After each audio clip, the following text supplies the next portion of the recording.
YouTube channel Fafa Berlian.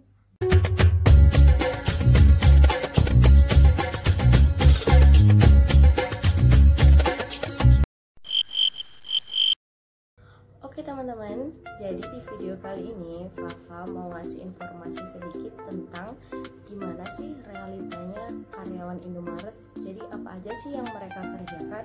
Apa iya sesuai dari ekspektasi kalian? Kalian kan banyak banget tuh yang bilang, karena Fafa sendiri juga sering banget terima masukan-masukan atau sering banget dengar orang bilang bahwasannya kerja di Indomaret itu enak, kerjanya nyantai, ruangannya ber-AC, gajinya UMK. Wah, gitu kayaknya. Jadi kalian semua kayak menggebu-gebu untuk daftar di Indomaret, untuk kerja di Indomaret ya. Nah, sebelum kalian daftar, untuk jadi wawasan kalian, di sini Fafa mau jelasin gimana sih realitanya kerja di Indomaret, apa aja sih tugasnya. Jadi sebelum teman-teman daftar, teman-teman punya wawasan dulu, punya pandangan kira-kira mampu nggak ya gitu. Kenapa? Bukan karena Fafa bilang kerja di Indomaret itu tidak enak, enggak seperti itu ya teman-teman.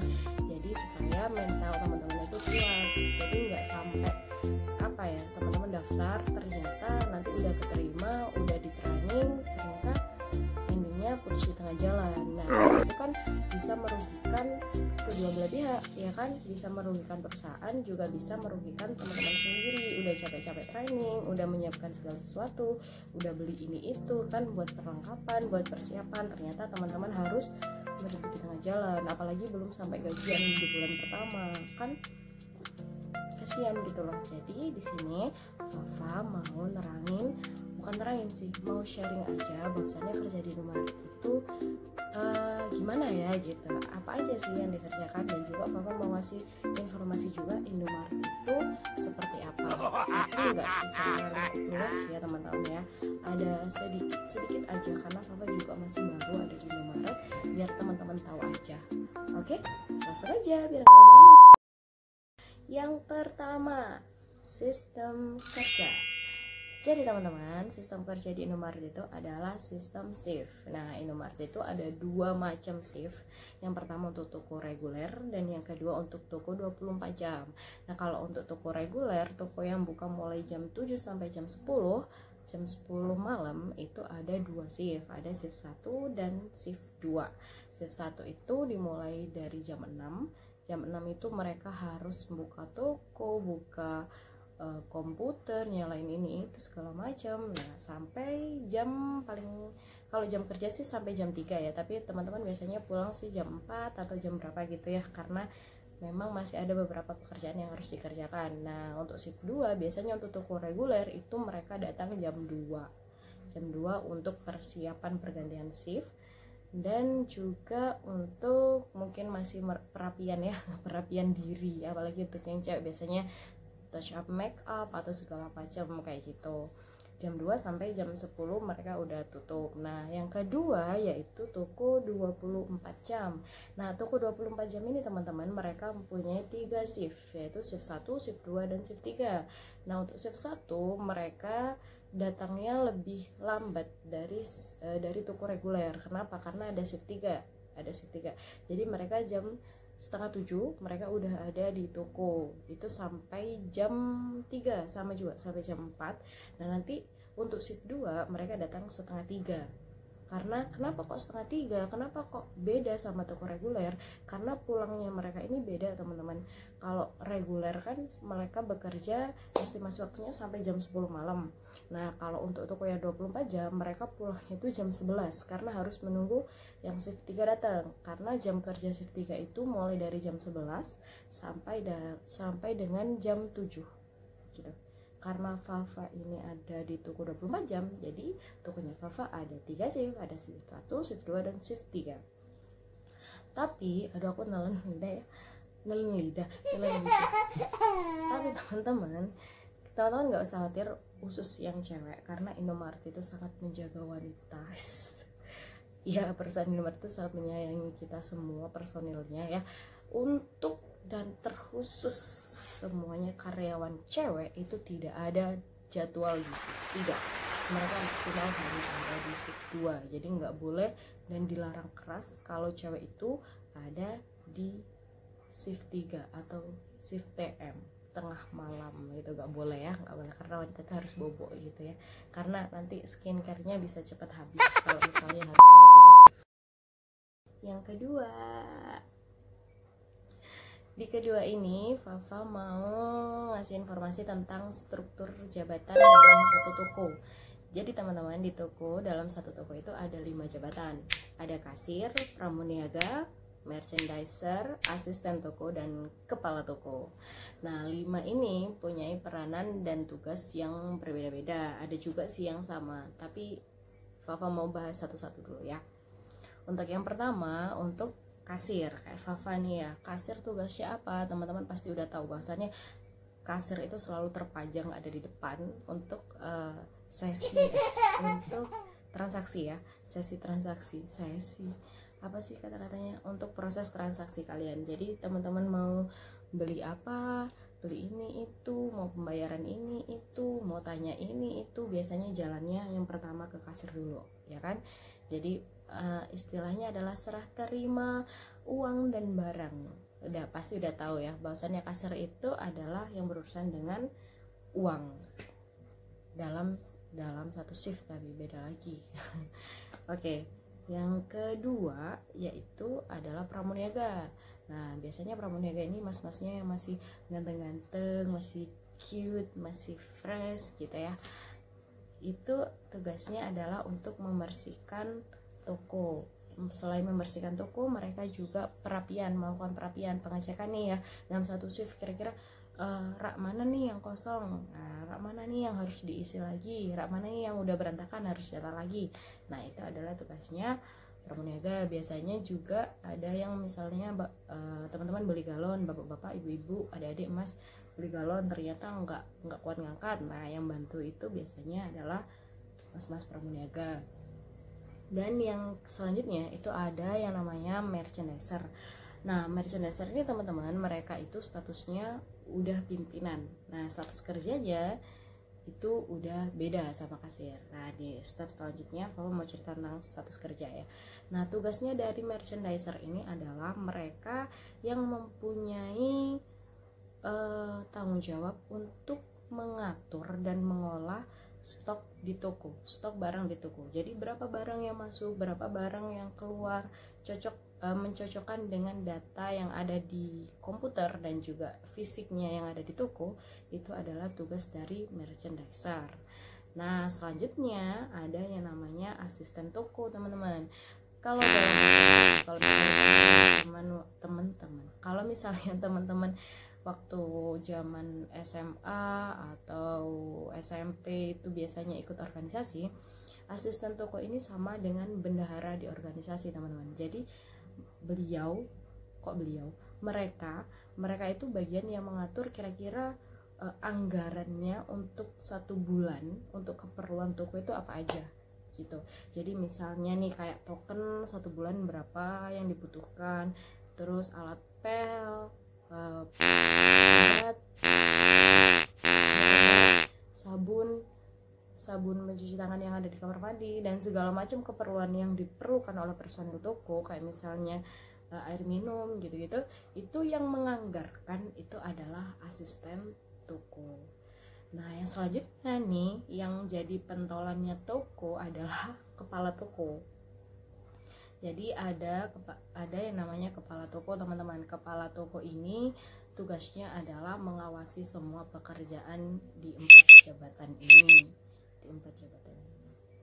Ya, jadi beliau yang punya tanggung jawab penuh atas toko. Yang ketiga, sistem kontrak. Nah, untuk teman-teman yang baru banget daftar di Indomaret, sistem kerjanya adalah sistem kontrak. Sama kayak Fafa, sistem kontrak.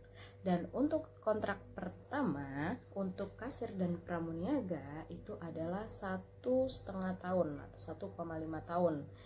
Jadi sistem kerjanya itu kontrak ya teman-teman, kontrak, bukan tetap. Teman-teman bisa jadi karyawan tetap kalau teman-teman mempunyai kinerja yang baik dalam bekerja. Kenapa begitu? Karena ini ya, Fafa mau cerita biar jadi wawasan buat teman-teman ya. kerja di Indomaret itu selalu diawasi atau dimonitoring langsung oleh kantor.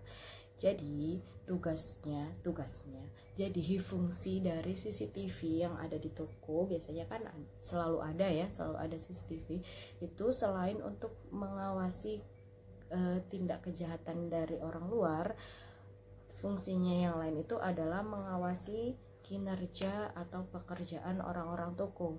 Karena di sini teman-teman ya, orang-orang toko itu atau kita karyawan itu mempunyai SOP yang harus dijalankan setiap harinya, setiap shiftnya, setiap kita bekerja ada SOP-nya. Dan apabila kita melanggar, kita akan dapat denda, kita akan dapat sanksinya teman-teman. Jadi fungsi dari CCTV yang lain itu adalah itu, kita bekerja selalu diawasi. Kenapa kita selalu diawasi? Karena kerja di Indomaret itu kan ada jenjang karirnya.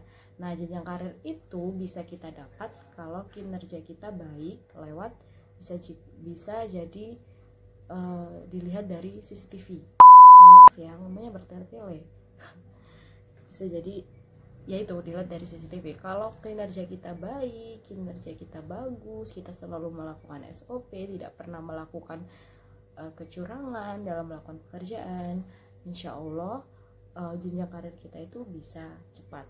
Nah, kalau kita sudah jadi pimpinan kayak merchandiser, pimpinan paling dasar itu adalah merchandiser teman-teman.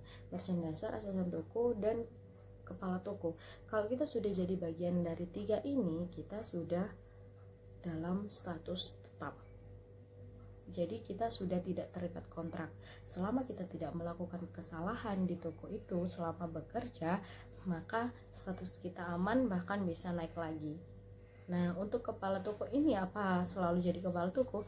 Tidak, itu ada kelanjutannya. Tapi untuk kali ini Fafa cuma bahas sampai ini aja, sampai karyawan toko, karena jenjang karir di Indomaret itu sangat tinggi teman-teman. Teman-teman bisa juga jadi karyawan kantor kalau teman-teman memang bekerja dengan baik dan benar sesuai SOP yang sudah diberikan oleh perusahaan. Yang selanjutnya Fafa udah lupa yang nomor berapa, 4 atau 5, Fafa udah lupa. Asalnya adalah Fafa mau membahas tentang konsekuensi denda toko. Wah, ini nih, asal teman-teman nantikan ya kan. Konsekuensi denda toko. Jadi teman-teman, dalam 1 bulan toko kita di Indomaret itu selalu ada yang namanya stock of name. Bukan cuma Indomaret aja sih, Fafa kira semua pasti yang toko retail itu pasti ada yang namanya stock of name. Tujuan stock of name adalah untuk mengecek kesesuaian data antara yang di komputer dan di fisik yang ada di toko. Nah, selama barang itu tidak ada yang minus, tidak ada yang rusak, atau tidak ada yang expired saat dilakukan stock of name, maka karyawan toko aman karena mereka melakukan tugasnya dengan baik dan benar. Tetapi kalau sampai ada yang namanya barang hilang, barang kurang, terus misalnya ada juga kalau misalnya ada barang hilang, maka dendanya itu ditanggung oleh semua karyawan toko. Terus banyak banget nih ya celotehan tentang denda ini. Kok perusahaan jahat banget sih, kok perusahaan ngasih beban yang berat sih buat karyawan toko? Tidak teman-teman, tidak seperti itu. Karena perusahaan itu udah baik banget. Kita dalam 1 bulan itu dikasih budget untuk denda barang hilang. Jadi kayak misalnya nih ya, toko Fafa itu toko 24 jam. Misal budget untuk barang hilang dalam 1 bulan di toko Fafa itu 2 juta. Ketika dilakukan stock of name itu ternyata denda total barang hilangnya itu tidak melebihi 2 juta, maka kita aman. Tapi kalau misalnya denda barang hilang kita itu melebihi dari budget yang sudah dikasih oleh perusahaan, misalnya lebih 1 juta, maka 1 juta itu ditanggung oleh orang toko. Nah, pembagian gimana? Kita langsung kepotong gaji teman-teman. Nah, biar nggak sampai seperti itu, makanya kita selalu bekerja dengan teliti teman-teman. Itulah konsekuensinya kerjanya kayak gitu, kita selalu mengerjakan sesuai SOP. Makanya itu kenapa sih kita kok selalu cerewet. Misal ada akuan ya, ada orang beli terus akuannya dipegang, terus kita pastikan tanya sekalian sama akuannya yang dipegang itu tujuannya biar itu nggak dibawa kabur teman-teman. Kira-kira itu beli di sini apa bawa dari luar, kan kita kan nggak tahu, makanya kita tanya dulu. Nah tapi banyak juga orang yang baik, kadang barang kebawa terus dia kembali lagi, Pak ini ternyata belum bayar gitu. Alhamdulillah gak jadi barang minus. Tapi juga ada yang tiba-tiba dibawa, ada juga yang Bu sama yang itu, oh enggak Mbak ini dari luar, ini dari luar barang saya, ini beli di luar, kayak gitu, padahal ambil di dalam. Nah yang kayak gitu itu bisa jadi teman-teman itu jadi beban kita. Jadi kan kita melayani teman-teman dengan baik nih, jadi respon dengan baik juga dong, biar kita lebih semangat lagi bekerja kayak gitu. Karena sedikit pun ya, sedikit demi sedikit lama-lama jadi bukit. Kalau misalnya teman-teman ada yang curang nih, misalnya ambil satu hari satu di total dalam 1 bulan, itu kan bisa banyak dan itu kan membebankan kita teman-teman. Jadi fungsi dari CCTV memang menangkap kejahatan, tapi seringkali orang itu kan udah pinter ya, udah tertutup rapat kayak gitu. Seperti itu teman-teman. Ini bahasnya apa ya, pokoknya yang jelas itu denda toko itu memang ada, tapi selama kita bisa pengawasan dengan baik ya, selama kita kan memang diajarkan untuk selalu pengawasan ya. Waktu training itu ada bagian itu, kita disuruh pengawasan. Kalau misalnya toko lagi ramai, kalau kita memang pengawasannya baik, insya Allah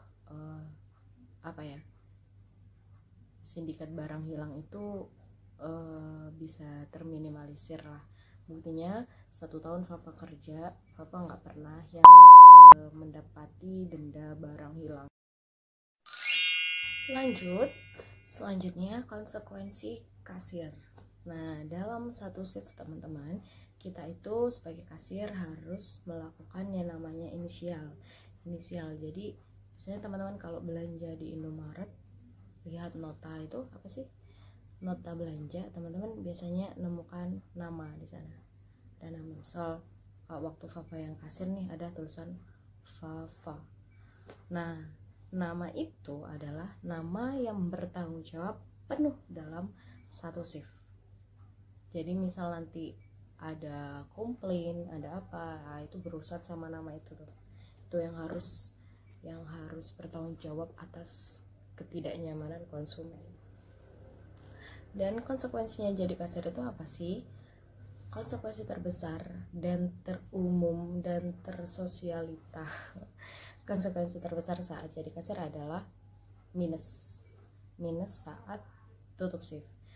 Jadi teman-teman, kita itu selalu melakukan yang namanya buka shift dan tutup shift ya. Tentu saat kita pergantian shift, kita itu melakukan perhitungan teman-teman. Jadi dilakukan perhitungan kira-kira barang yang sudah terscan masuk ke komputer, totalnya rupiahnya itu sama nggak sih sama yang di laci, nah gitu.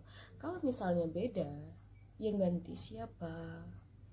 Kasir dong. Kalau misalnya ada selisih, yang ganti siapa?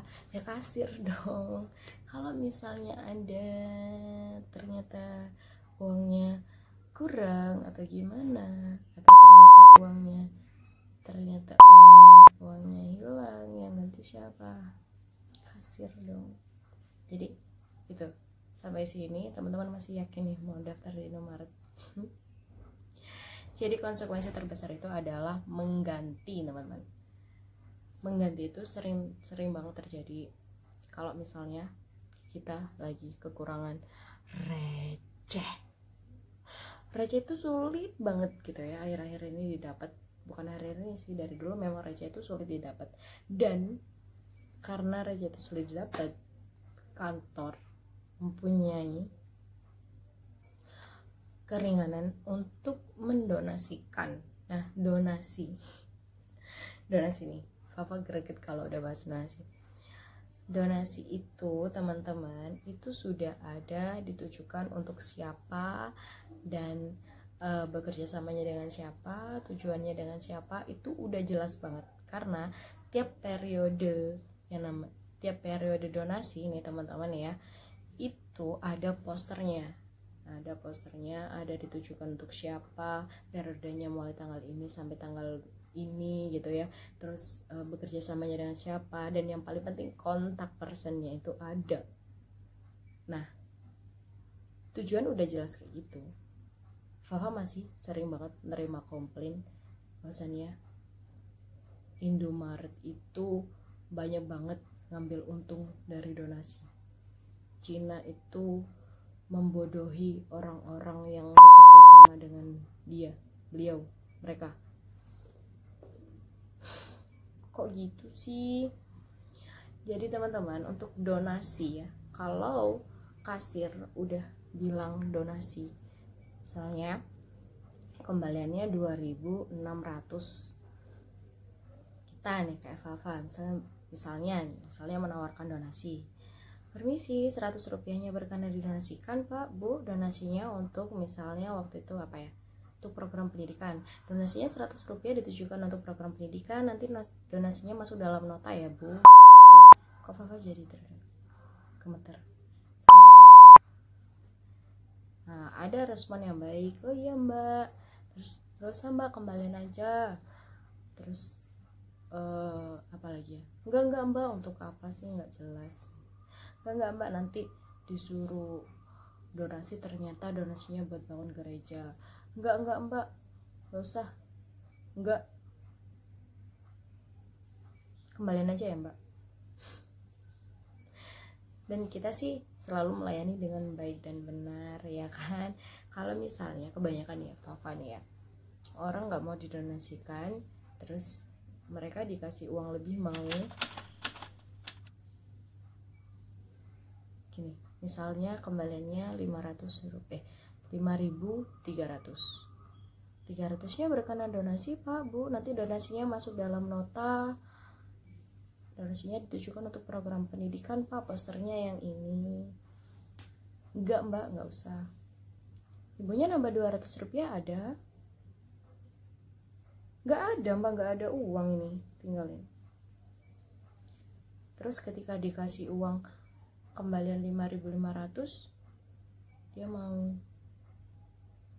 Yang Fafa tanya, 200 rupiahnya itu ikut siapa ya?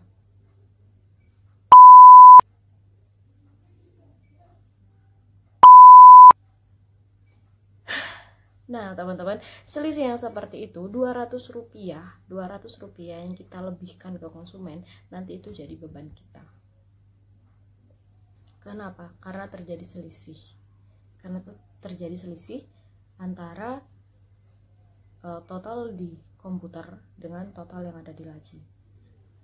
Di akhir shift ketika perhitungan kurang 200 rupiah, yang ganti adalah Fafa, kita sebagai kasir. Itulah teman-teman, donasi itu bener-bener kami donasikan. Jadi be smart buyer. Kalau teman-teman mendonasikan sesuatu, atau misalnya karyawan Indomaret, mbak kasir Indomaret itu menawarkan donasi, teman-teman bisa cek langsung di notanya. Kalau di notanya itu tidak ada keterangan donasi, berarti teman-teman wajib dan boleh banget meminta uangnya. Tapi kalau sudah tertera ada di notanya, berarti donasi itu benar-benar masuk teman-teman. Kenapa? Karena semua transaksi, semua detail barang, semua total rupiah yang udah tercantum di nota itu sudah masuk hitungan kantor, bukan hak kami sebagai kasir. Tapi kalau nota itu, di dalam nota itu tidak ada datanya, tidak ada nama barangnya, tidak ada jumlahnya, berarti itu ada sesuatu sama mbak kasirnya. Itu perlu dipertanyakan, boleh perlu kembali ke mbaknya. Mbak ini kok nggak masuk ya gitu, mbak ini kok nggak ada ya, mbak katanya donasi tapi kok nggak ada tulisannya ya mbak ya, ini beneran donasi atau enggak sih sih mbak, apa mbaknya? Ayo mbaknya, mau kencan ya mbak. Jadi seperti itu teman-teman, kayak gitu. Dan teman-teman, kalau kasir sudah menawarkan donasi, itu kebanyakan adalah di laci mereka itu sudah tidak ada yang namanya uang receh pecahan, karena receh itu sering kali itu 500-an, banyak banget 500-an. Dan receh 100 rupiah 200 rupiah itu udah sulit banget didapat. Jadi biasanya sering teman-teman kasir, maba kasir sama juga seperti Fafa itu menawarkan donasi yang kayak gitu. Kalau memang teman-teman mau menolak, tolaklah dengan yang baik gitu, supaya kita tidak tersinggung. Walaupun sebenarnya kita menghargai teman-teman, karena pedoman kita adalah gaji atau kita digaji itu oleh konsumen. Kalau tidak ada konsumen maka kita tidak ada yang menggaji. Makanya itu kita selalu memberikan pelayanan yang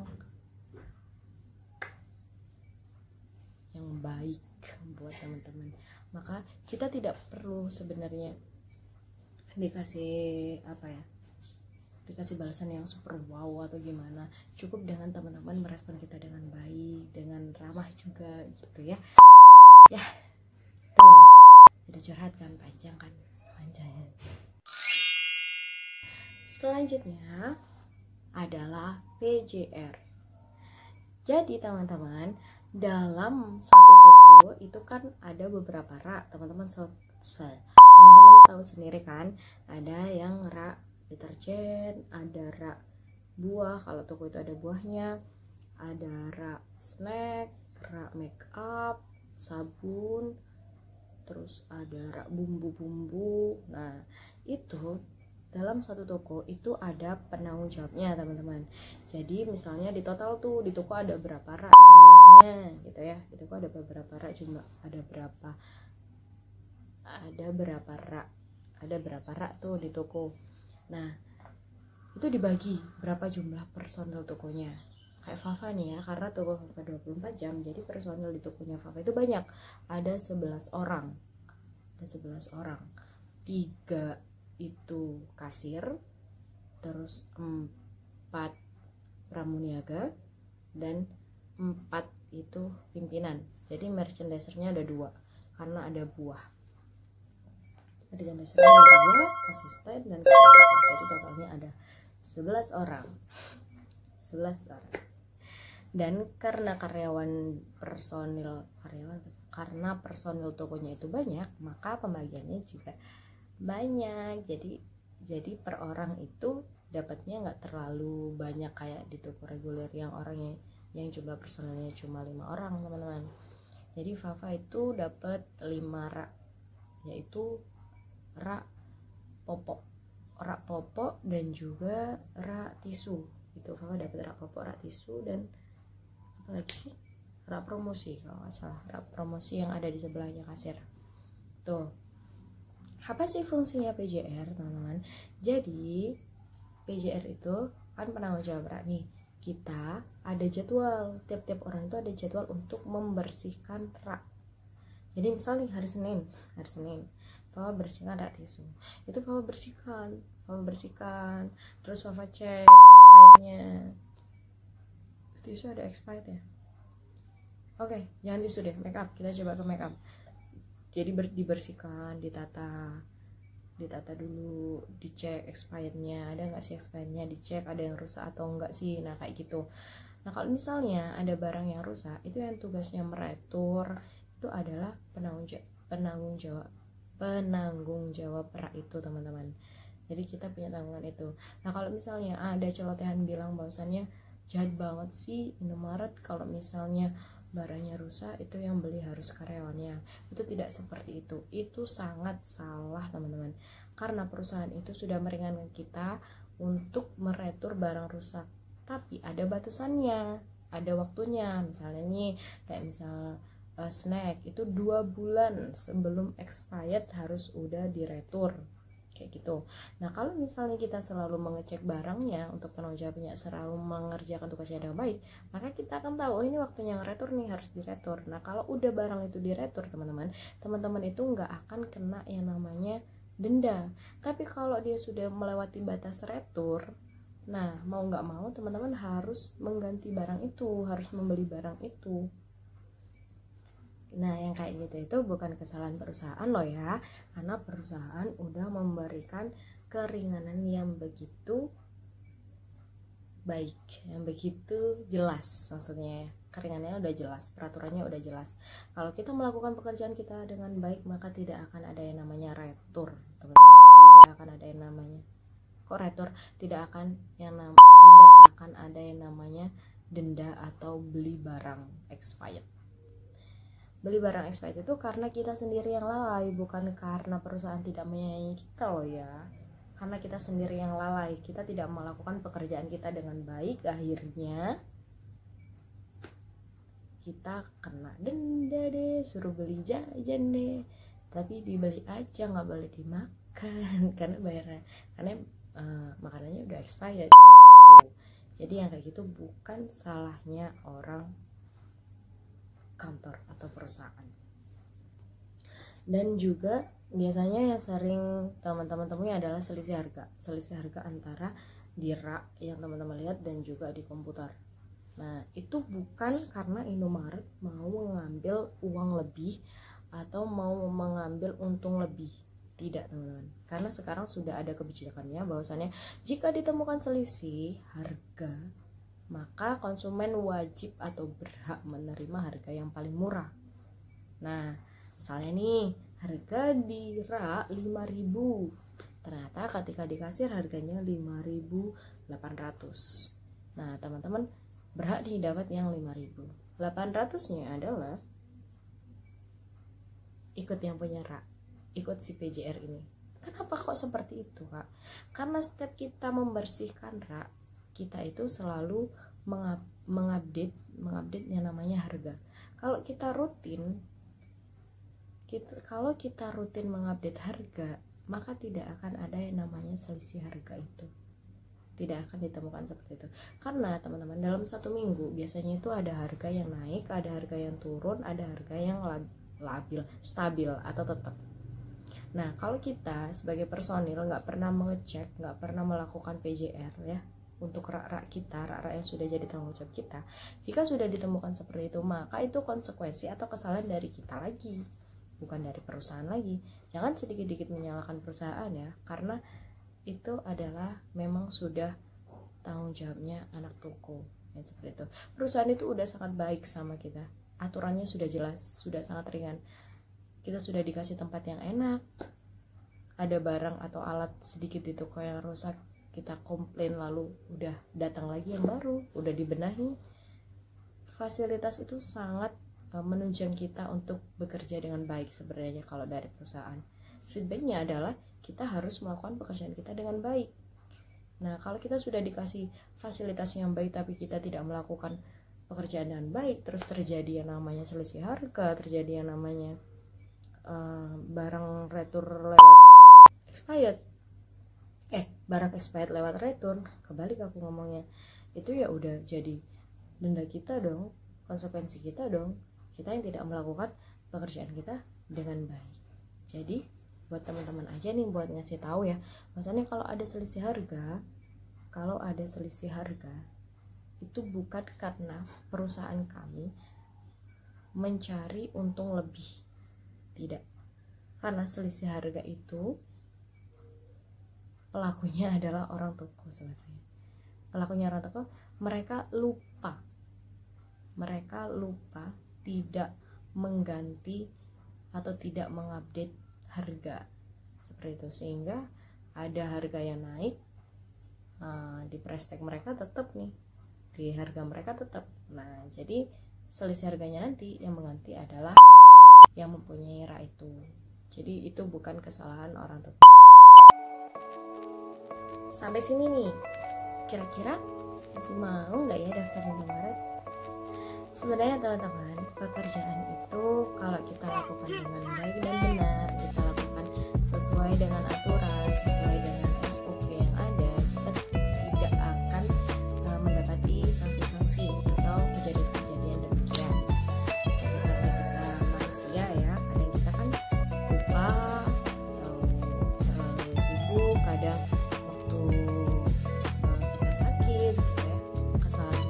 perilaku pasti ada. Setidaknya kalau kesalahan itu pasti ada, kita bisa meminimalisir. Semua pekerjaan itu ada konsekuensinya teman-teman, semua pekerjaan itu ada resikonya, dan yang perlu teman-teman tahu adalah ketika ada gaji besar di situ pasti ada resiko yang besar. Sebenarnya semua pekerjaan itu sama, tergantung dari kita melakukan pekerjaan itu seperti apa. Nah, sama juga kalau teman-teman mau daftar kerja di Indomaret, yang penting itu adalah niat dan usahanya. Apalagi di Indomaret itu adalah pekerjaan yang ada jenjang karirnya. Kalau teman-teman mau bekerja dengan baik, mau bekerja dengan sepenuh hati, memang beritikat baik untuk bekerja dan berusaha di Indomaret untuk mengejar jenjang karir, insya Allah teman-teman bisa menggapai itu. Yang penting kerjanya sesuai SOP yang udah ditentukan oleh perusahaan. Indomaret itu teman-teman bukan pekerjaan yang sangat menekan atau pekerjaan yang susah gitu. Sebenarnya sih enggak, tergantung kita menjalaninya seperti apa. Kalau kita memang ingin kerja yang leleh-leleh, kerja yang tidak berat, ya kan, jangan kerja di Indomaret. Karena Indomaret itu membutuhkan fisik, mental, dan pikiran yang benar-benar jalan. Karena kita juga lelah fisik, lelah pikiran, dan juga lelah mental. Karena menghadapi berbagai macam karakter dan sifat konsumen yang berbeda-beda, dan kita harus melakukan pelayanan yang sama, dengan senyum dan ramah. Itu pembelajaran buat kita semua. Kenapa? Karena kerjaan itu memang benar-benar harus kita lakukan dengan ikhlas, karena kita melakukan karena jadi kalau kita bisa membuat orang lain tersentuh,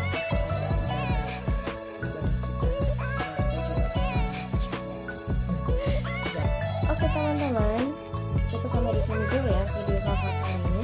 Buat teman-teman yang masih mau apa, bisa langsung komen di bawah ya, kakak pasti akan merespon dengan baik. Dan jangan lupa share dan juga subscribe jika video ini bermanfaat buat kalian dan juga semuanya.